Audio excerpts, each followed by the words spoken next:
It's my pleasure to introduce Governor Zuckerman. Because when the governor's not in the room, he's officially the governor. He's called governor. Probably the governor, not officially the governor, but the term of art is governor. He is governor. And whoever was here for the film last March, and we showed with our deputy director of the Sierra Club National, he said the best darn lieutenant governor in the nation. Yeah. So, That's right. David Zuckerman. Thank you. Amen. Thank you, Rob. So, yes, Rob helped come up with the idea, and it's been so far a real pleasure to have this monthly movie series, both at the State House during the session, and actually traveling around the state the rest of the year, so that folks that can't travel here, particularly when the weather's bad, which occasionally happens in case anybody didn't notice, like the roads and sidewalks today, to bring the State House, or at least the opportunity to have conversations about the issues that we're trying to discuss both in the State House and in our communities all over the state, out and about, so that folks feel and have the opportunity to be more engaged, have more agency in the process. Because the reality is, what happens in this building is driven by a lot of different factors. And the factor that should drive what happens in this building the most is the people from across the state. Demos, people, democracy. I mean, that's the key piece of the whole word democracy. And obviously, we've seen over the last many decades, money is becoming a more powerful force in many political decisions and circles. But in Vermont, actually, people do still matter. And the more we engage both in these kinds of community conversations, maybe around a particular topic, this movie series goes through a whole lot of topics from environmental issues, labor issues, economic inequality issues, racial injustice issues. The reality is, as Bernie says, you know, we're all in it together. All of these things are intertwined. If you are struggling with criminal justice issues and injustice issues, and you're working 60 hours a week to pay your bills, it's hard to even come out to a movie like this to have the time to participate in the political process around climate change. We could go on and on with examples there. And so if we don't recognize in each of our maybe circles that we're most comfortable in fighting for change in, that it's actually interrelated to the other circles, and we're not going to be able to move forward all together unless we're paying attention to some of these other issues, then we're all going to struggle in our individual battles, but really they're all interrelated. So if we all come together. So with this movie series, we actually have sponsors like the NAACP, Vermonters for Criminal Justice Reform, there's labor unions that all help sponsor these movies, and that's why you see in the movie series labor movies, criminal injustice movies, movies about masculinity and what's happening in our society around, like, why are men becoming so surrounded in their idea of what they have to be, but being this masculine, tough guy image thing. We showed a movie last year called Tough Guys 2, which is a very challenging and provocative movie about where is our society today. So this movie series is about challenging issues that are facing us today and having real community conversations about them. So I really appreciate you coming out for this. This one's a relatively shorter movie. I think it's about an hour. We're going to have a couple of short 1-minute snippets that we'll hear more about from Olivia at Renewable Energy Vermont, right before we then have our panel discussion afterwards. During the movie, feel free to sneak out, get another piece of pizza or cookie for dessert, and we will come back to it. But Rob, I don't know if you're doing the electronic work or who's hitting the button to get the movie started. Matt is. So here we're going to have our movie.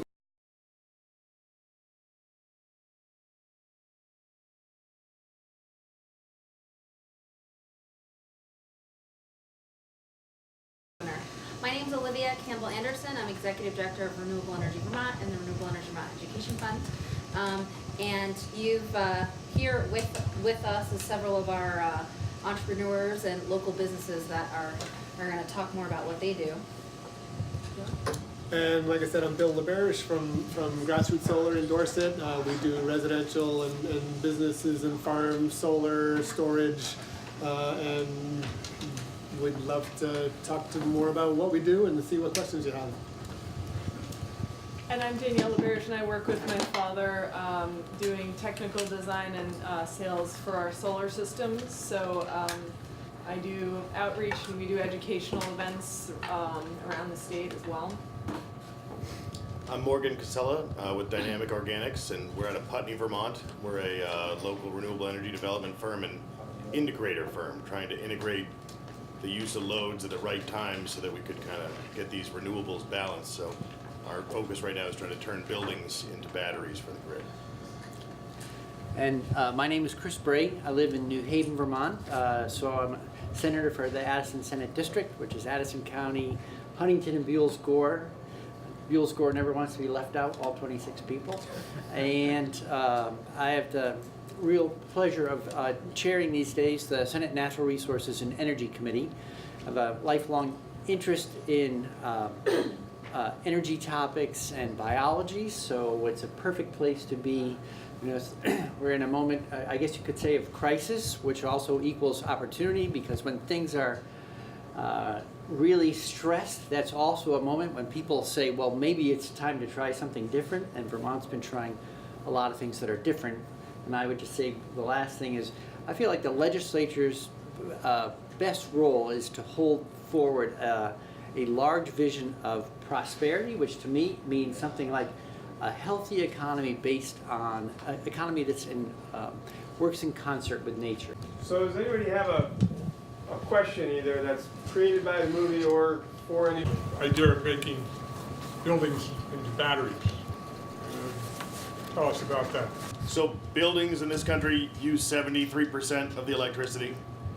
And so we could either go and build a bunch of batteries and lead acid and lithium and go and mine this stuff and then convert the renewables into the batteries and run the building loads. Or we could take loads that are present in the building and move them around so that they're underneath the solar production curve or the wind curve. So for example, this summer at the Brattleboro Retreat Hospital in Brattleboro, Vermont, we used 3 large ice containers the size of a tractor trailer truck. And each night we froze those blocks of water into ice cubes. And during the day, we turned off the large air conditioner compressors for the retreat and used a small pump through the ice cubes to cool the 100,000 square foot campus. So we used an ice tank as an effective battery without having to go mine the lithium or the lead, because we delivered the cold at the right time for the building, or for the grid too. That idea. And there's a lot of other loads that we wouldn't notice that we could turn down and kind of balance as the wind changes and as the sun has clouds come by. Does that, I've heard of some places where there's also wind turbines that will also pump water uphill. Yeah. And then when the water then is released down through turbines, it goes to the lower reservoir, and then when there's wind, you pump it uphill. And so you've got, again, a sort of a battery system within nature. Is that a similar concept? Pumped storage. It's one of the most cost-effective, one of the most efficient conversion for storage. There aren't that many geographic places to find it. That's the largest in this country is in Northfield, Massachusetts, and it's between the Vernon Dam in Vermont and the Northfield Dam that's the bottom reservoir, and then they pump up. They used to pump up when Vermont Yankee, which had to put out continuous output. When they had extra power and the load went down, they'd pump water uphill and use that for later. So those concepts of using it now, these are not new concepts, right? Jefferson had ice storage at Monticello, but you can use these type of things as novel, unique ideas if the grid wants to work in that kind of balance. Other thoughts on ways to store energy? Anybody want to throw anything out there? Well, I think storage is the big discussion going on now. So in a lot of the cases, it's lithium-ion batteries, lead-acid batteries. Hawaii has a lot of pump storage that you were just talking about. So again, like you said, it's probably site-specific on some different storage capabilities. But what you're seeing is the price of a lot of the lithium-ion batteries. The prices have come down a lot. So that's starting to get to be where that's affordable. So you're gonna start to see utilities now putting a value. Right now we have areas in Vermont where there's constraints on the grid. We're producing too much renewable energy, if you can imagine that anything exists like that. And so what happens is there's a value if we can put storage there, whether it's ice or lithium ion, to store all that renewable energy when the wind turbines are producing too much or the solar is producing too much. We can store that and then use it when they aren't producing. So you're starting to see a greater, we can start to pinpoint where there's a greater value to be able to store that renewable energy and use it. And even more than that, right now, the way the power grid is set up across the country, or let's say in New England here, we built the power grid like you would build your house if you built for the one holiday a year that everyone visited you for your family. Like a 25-bedroom house that you occupy one bedroom of the rest of the year. So it's like a 50% asset utilization of these generation resources. In Massachusetts, 15% of their available generation turns on less than 3 days a year. So these peak days where we could turn off the air conditioner at the right time, or we could expel a battery, discharge a battery at the right time, could actually turn the dirty coal and oil peaker plants off as well, which contribute to the carbon emissions on the grid in a large way. So beyond just trying to get it, and this is one of the complicated things, we have a grid that's got twice as much generation as we already need, and we want to build a renewable grid on top of that conventional grid. And so to do that, there's going to be periods of over-generation and under-generation, and it's going to have to be balanced in a different way than we've been doing previously. And that balance and that balancing act that Morgan is describing is part of the grid modernization that we need. We need to update the grid so that we can balance all of those loads with different storage options, with different generation options that are decentralized. And so if the storage is decentralized, if it's on location and site specific, then we get a more intelligent grid, and we get a grid that's more resilient and that can work for us, and microgrid certain key infrastructure for those storms, and we'll have quicker responses. Yeah, and you guys at Grassroots Solar helped one of our state parks that was experiencing a lot of outages. Yes, Emerald Lake get State Park is a savings. project that Greenmountain Power did, and basically one whole section of the state park the power was coming literally over the river and through the woods. And so every winter, power lines would go down, they'd get there in the spring, and they'd have to spend $8,000 repairing poles. So they figured out that if they isolated that and just produced their own grid with a bunch of solar panels and some batteries, then they're going to save on having to worry about the resilience of that particular grid. They still own the grid, it's just not connected by twigs and twine, as they call it. So they have their own production, their own generation. The state park is getting electricity just like they always used to, it's just in a different format, and it's not connected to the grid. This gentleman over here. Having progressive and intelligent rates that are related to when somebody's using their electricity, where the electricity is coming from, being able to use renewables, and aligning with the goals, and then if you reward electrical customers, you'll see the same thing you saw when you created incentives for renewable energy. People will say, oh, there's money. I can save money or make money. I'll do this. And I see. It's appropriate we're in this building when you bring up rates, because the electric utility industry is highly regulated, and it was based on an old central plant model, very top down. It never contemplated in the beginning people out there doing all sorts of innovative things on their own, like conceiving of a battery as a building and wanting to share information about rates or loads or be able to move information around. So I think we were talking before about open source architecture and the world of computing. I think there's a powerful model there about providing opportunities for people to innovate in the space, rather than let a small number of actors hold on to all the data and on the control systems. We still want reliability, but it should be opened up so that innovators can find ways to make the whole thing work better. And what you're describing, when we all pay 16 cents per kilowatt hour, and yet there's 1 hour on the utilities grid where every kilowatt's worth $100, not 16 cents, right? But we don't get that. That's in our average rate. That idea of a volumetric rate doesn't incent any change in behavior. If power costs the same every hour of the day, which it doesn't, right? Kilowatts are not built the same in that sense. Some have more CO2 in them. Some could help more renewables, those pieces. In an inflexible grid like we're kind of looking at now, and the paradigm we're shifting or getting towards, that has no feedback loop to the customer, which would be that signal. That's the economic driver to tell you how to shift behavior. That's the fundamental, what you come to is the fundamental piece. And that is, Have these. and this is, These have apps. Yep. And they can tell us.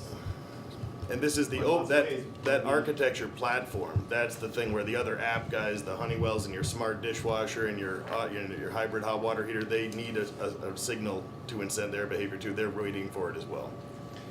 And is there a connection, we talk about storage and batteries, I heard at one point, as we get to electric vehicles, most of the time they're sitting there trying to absorb energy for then the windows of time when we use that energy. Has anybody started to look at what point do we have enough electric vehicles to start to really be a decentralized and actually moving battery system so that during the sunny mid part of the day when the cars are all parked, they're absorbing the energy made by solar, and then in the evening between 4 and 7 as the sun's getting lower but people are all washing dishes and turning on hot water and everything else, unless they've got a smart dishwasher that's going to turn on at 2 in the morning. What kind of numbers of vehicles do we need, or what percentage of our energy needs to be able to be stored in car batteries to do that? I was gonna, in response to his question, I was gonna to bring that up, because basically what we're looking at is integrating, whether it's a building as a battery, or, so now we have different, we have bi-directional meters for our generation. Now we've got, I drive an electric car. Right now, they don't want me, the Nissan doesn't want to warrant my machine if I allow bi-directional flow on that, but we're pretty close to that. We're starting to look at, as the state starts to look at electrification of the transportation system, one of the big opportunities is in school buses, electric school buses or transit buses, huge batteries. And so you have a huge opportunity. School bus operates 4 hours a day, maybe 2 hours in the morning, 2 hours in the evening. And so that's a huge opportunity, a large cache of energy that you can use at any other time. So yeah, we're starting to get into a grid now where there's a lot of different components that are going to be bi-directional, and so there's going to be a lot of figuring out how to manage all that. The Nissan Leaf is the only car right now that will allow you to play bi-directionally within their warranty. So these car manufacturers have a big battery in their car. They give you a warranty. They think they're going to have 10 years, 10,000 cycles on it. Without a value to the power like the rate we're talking about, if there's no extra value to be bumping out and helping the grid, we call it vehicle. It's called vehicle to grid. If you were going to use the bi-directional to go and help the grid with it, it doesn't work without an extra value. But if you build a rate, the car manufacturer could model the arbitrage capabilities they have. They would sell it with the car package, and you'd buy that car because it was going to save you money at your house by helping the grid at night too. And so it's unlocking those power supply costs and being transparent with that data that really unlocks this. And speaking of unlocking, and I'll come back to you, Danielle, in a second. Are there policy opportunities here that will help trigger that either you all can suggest, Senator Bray, or Senator Bray, you can look into that will be a part of this so that the state helps create that future? I don't know. Well, so one of the things that keeps coming up is that we're talking about more than just electricity, we're talking about information. And so we have smart meters, advanced metering infrastructure all over the state. 96% of sites have AMIs. But they all have a capacity to speak to appliances and things in your home. And yet, for the most part, we haven't enabled the grid to have that kind of conversation. So there's a sea of electronic devices out there ready to have that conversation. Who owns the capacity to speak through the smart meter to something inside your home? And we get to a legal issue and what kind of liabilities. So last year I had a bill that tried to crack open that data channel. The way I look at it now, it's as though Comcast were your provider, and when you get your Comcast account, they only let you watch Comcast, as opposed to they let 400 programs stream through.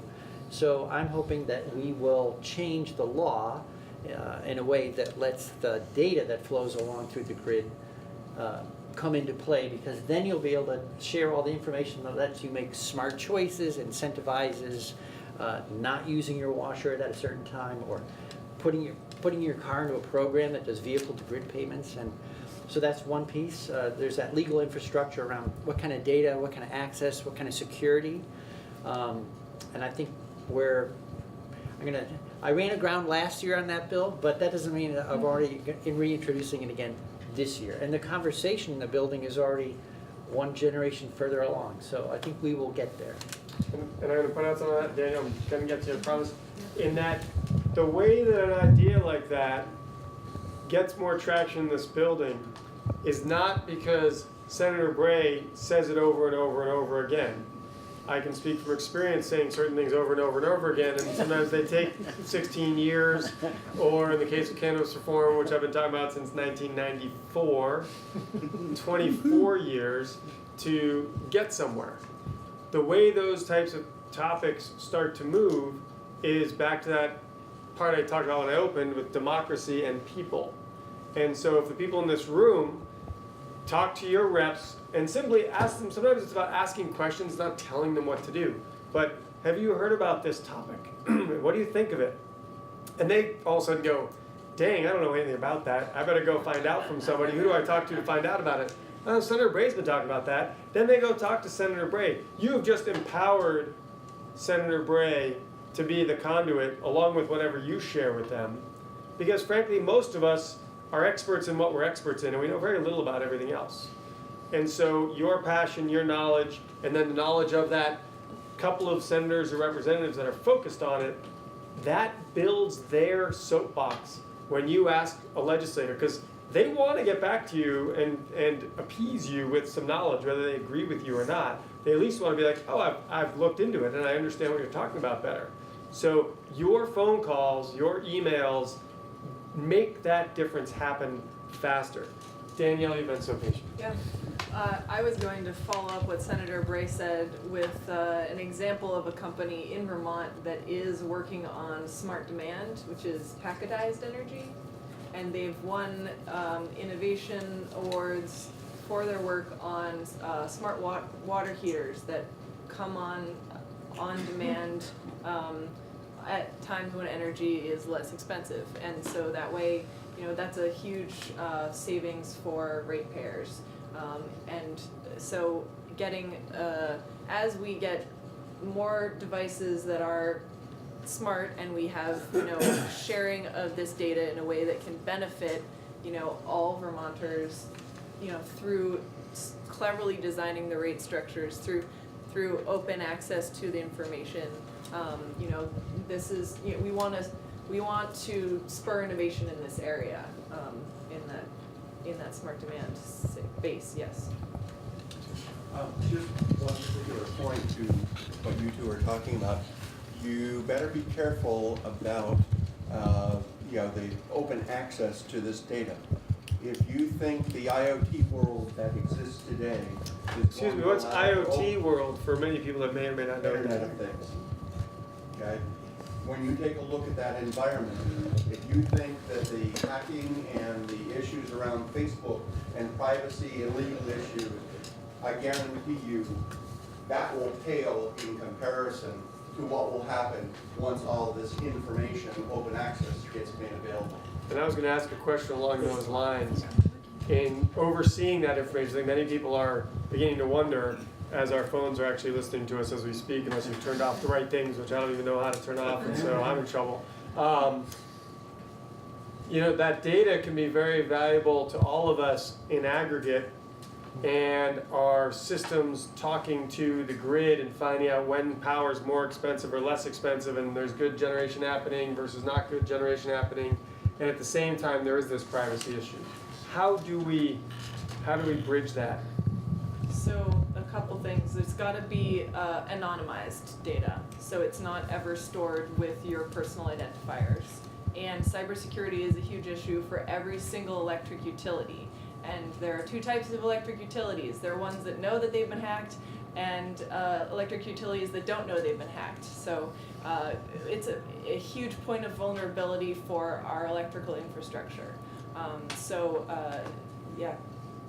I think one thing that we're talking about though with data is about enabling Vermonters to have choices and understand what's going on in their own homes. So we're not, so it's really about giving people information, giving homeowners information, giving businesses, schools information, so that they can have more tools to make the decisions over their own energy uses and needs. So privacy is really important, and as we talk about data, I know that and opening, it's really for the customer, for you to have access to your information, so that if you decide to work with someone that's not your utility, or yourself. We have a lot of entrepreneur and ingenuity within each of our homeowners and businesses in Vermont. Then you can have that choice. to sort of take control of your energy use and how you're saving. And so it's really about choices. Yeah, and there's no free lunch. It's paramount that cybersecurity is going to have to be the #1 piece on that with IoT and connecting everything. But the current grid, which is like floppy disk run and centralized, is just as insecure, and it's one line you have to cut. The idea of a decentralized distributed grid, you may have these, but you're going to have problems, right, with cybersecurity. The idea of getting it decentralized is when you clip that line, you microgrid the critical infrastructure behind there, the people who wanted the batteries who have a few hours off, who have backup generators who could tie in. There's pieces that become more resilient in the architecture itself. Everything has the underlying cybersecurity issues, but like we run our nuke codes on floppy disk still, so it's present in both the centralized and decentralized platform. And I'll just throw one last bit in. So that's the reason to do it thoughtfully through a public process where you assemble all the interested parties, you you address front and center the privacy and cybersecurity issues, and develop a protocol that, of course, won't be perfect, but it will probably be, as you say, significantly more secure than the current situation. And to Olivia's point, I mean, the way we look at things now, I mean, you get a bill once a month, why not once a year? I mean, you hardly know what you're doing and then how it affects your bill. So this is, I think it will be a really empowering thing for going back to the demos, to let people be informed about what's really going on in their own home and make informed choices. And within it, as we're making decisions policy-wise, and then the economic determinants that are going to also impact this, it's really important to think about as we're trying to awaken our consciousness of who's in this room having this conversation. There's a pretty common thread between all of us that's pretty obvious when you start to look around. What about folks that have a different lens on their community or are viewed differently? What about folks who may or may not have the economic resources to buy the newer washing machine that knows how to talk, and then get that person the energy savings because the washing machine automatically turns on at midnight or 2 in the morning, and the folks that then have old school technology that A is probably less efficient, and B is going to only run when they turn it on, which is going to be first thing in the morning or in the evening when juice is being used the most, and making sure that these benefits accrue to everyone, not just those that have those resources. Jeff? Sure. So there are renewables and there are renewables. And you know, when we think about renewables, we're thinking about the renewables that are in Vermont. And we're proud of our 90% by 2050 goal. It doesn't say 90% in-state renewables by 2050. In fact, the only place, I just learned this yesterday from the department, the only place that in-state renewables is in statute is in the Renewable Energy Standard, and it just says 10%. Okay, so there's a different value between in-state renewables and out-of-state renewables like Hydro-Quebec, which we get a lot of electricity from. It seems to me that it would be worthwhile to try to delineate that in statute. The 90% by 2050 goal is not in statute itself, and it would be worthwhile to value the in-state renewables in a way because it adds value more than just the electricity, as we just seen from this film. The Renewable Energy Standard actually, it says you to sell your RECs in the Massachusetts markets. And we already get 10% now. So the department feels, and that most of the utilities feel, that we've met our goal until the mid-next decade. Right? So that's problematic. And that's probably the only place to solve that issue is in this building. It's not probably going to happen from the administration, and it's probably not going to happen from the utilities. And toward that end, just one thing, just because I thought this video had a great couple points about, I personally believe wind turbines are aesthetically pleasing. I don't want to get into this controversy here tonight, but just the idea, the siting issue, and the Act 250 ideas in this state, we're going to have to make a decision if we don't want to buy all our renewables out of state. What is critically important on siting these things is it's either you're going to have the fossil and the carbon, or you're going to figure out how to look a little bit more at your energy and think about it tangibly. It just to get anywhere close to that. We think that our utilities are pretty green, relative to the rest of the country, but our utilities buy electricity off the New England grid, and the New England grid is over 50% natural gas. Another 35% nuclear, like right this minute. You know, it's only like 15% renewables at the moment. Savings. And this is all happening really fast. You know, we're talking about having our cars talk to our dishwasher, you know, and our solar panel. You know, so utilities move really slowly. The PUC moves even slower. And so when something is brought into these regulatory bodies, then they're going to have to think about it and deliberate and take comments. And we're flying. You know, this is the 21st century. We're working with a 19th century system.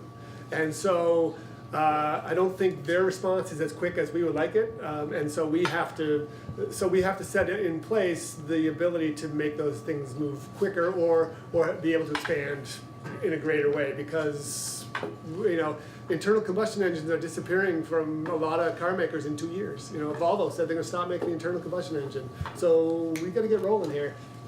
And because we have, you know, 90% of our energy dollars are going out of state and out of country. You know, Vermonters, we love our buy local, shop local campaigns, and I think that a lot of people are surprised that so much of that money leaves the state, and you know, it's a point of pride that we do things ourselves here. So, you know, it's a certainly that really speaks to, you know, wanting to keep those energy dollars in the local community. Rob and Steve. Issues. What message do each one of you think resonates the most with people who may not know renewable energy, may not know the reasons why? Large, kind of grim context of a global economy that is always driving prices down, including driving, you know, looking to have things be cheaper, including our labor and everything. Vermont's strongest, brightest future is doing relocalizing more and more of its economy. So we see that in the food economy, food and beverage economy, which is, there's a lot of areas that are prospered. I see the same kind of opportunity in energy. So I'll talk to people about, we send $2 billion out of state, buying energy in different forms. How much better would it be if we could generate electricity here and convert thermal loads over to electricity, convert vehicles over to electricity, and build a stronger, more resilient, localized economy that, and you know, people feel that sense of, I sense people feel that sense of pride, as you're saying, that we like to be able to do stuff for ourselves, and frankly, I don't think we want to be part of the race to the bottom, because Vermont, as best I know, has never been a low-cost producer of anything, and I don't think we aspire to be, actually. And we'll lose. And we will. Yeah, yeah.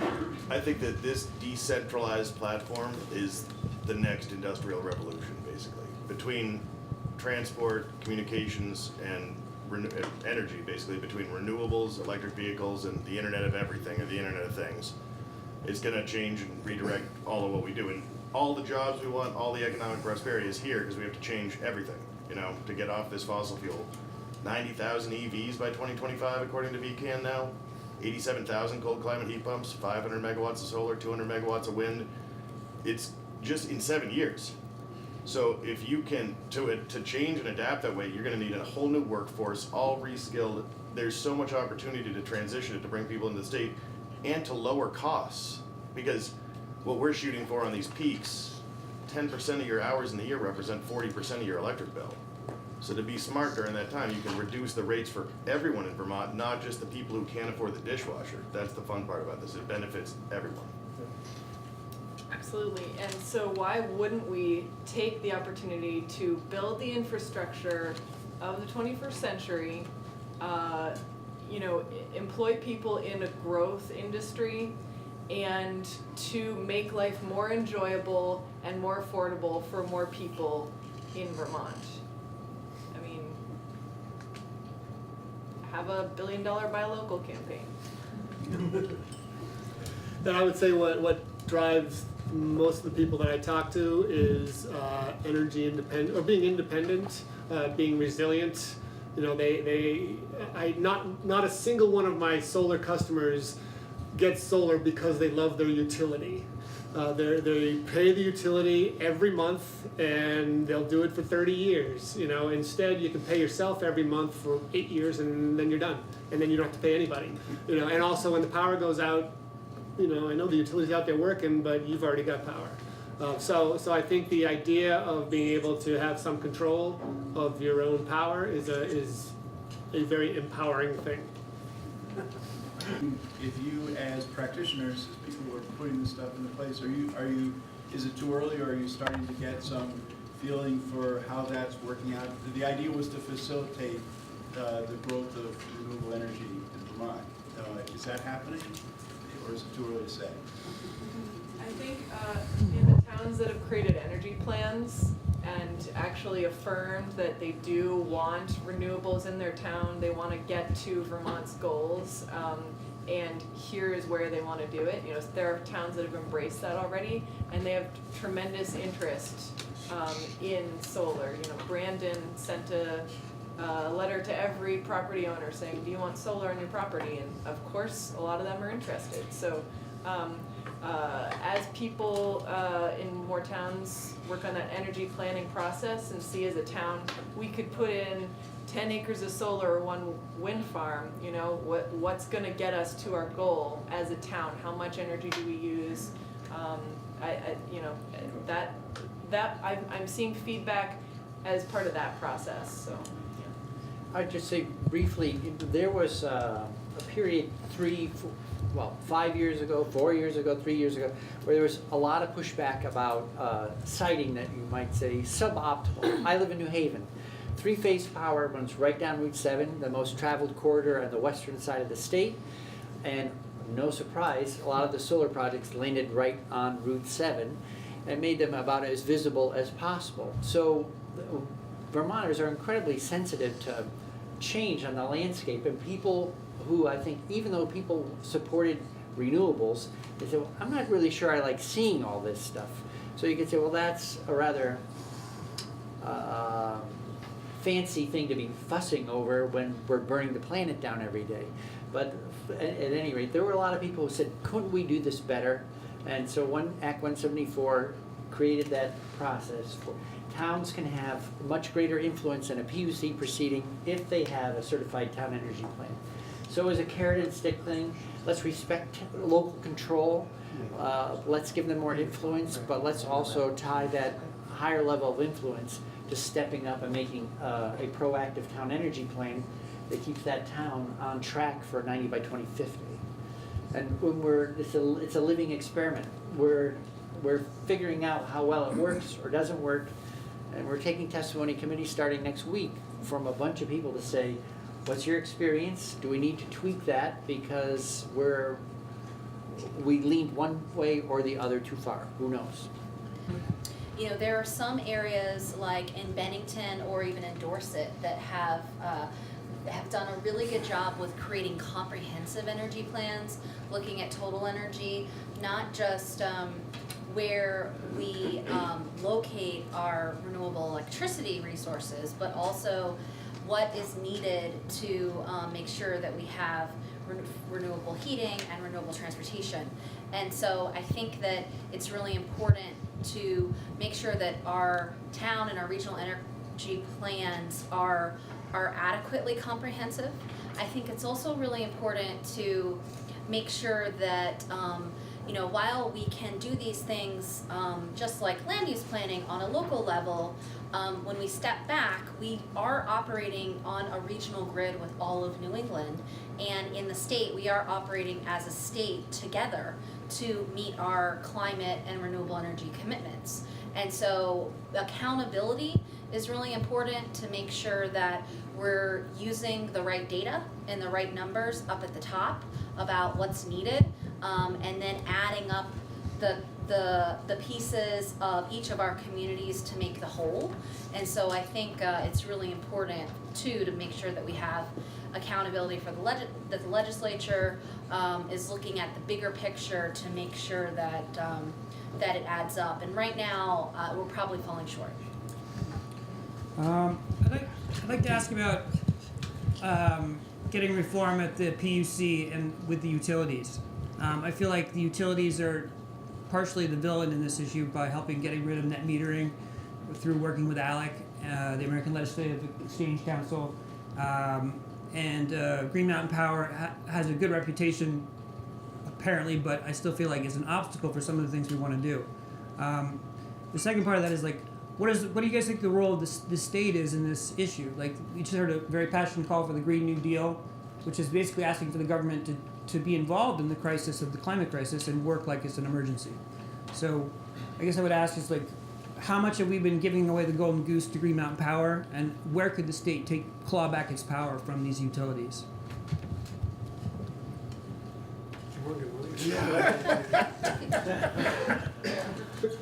I'm sure there's a lot of places you could go on that. Well, we were talking about information before, and I think that's part of right now, for instance, on knowing what's going on in terms of electrical consumption in your home, moment by moment, hour by hour, day by day. Most people don't have access to that. So if you could even just get the meter reading in your house on a regular basis, you could start to build the awareness of what your choice is.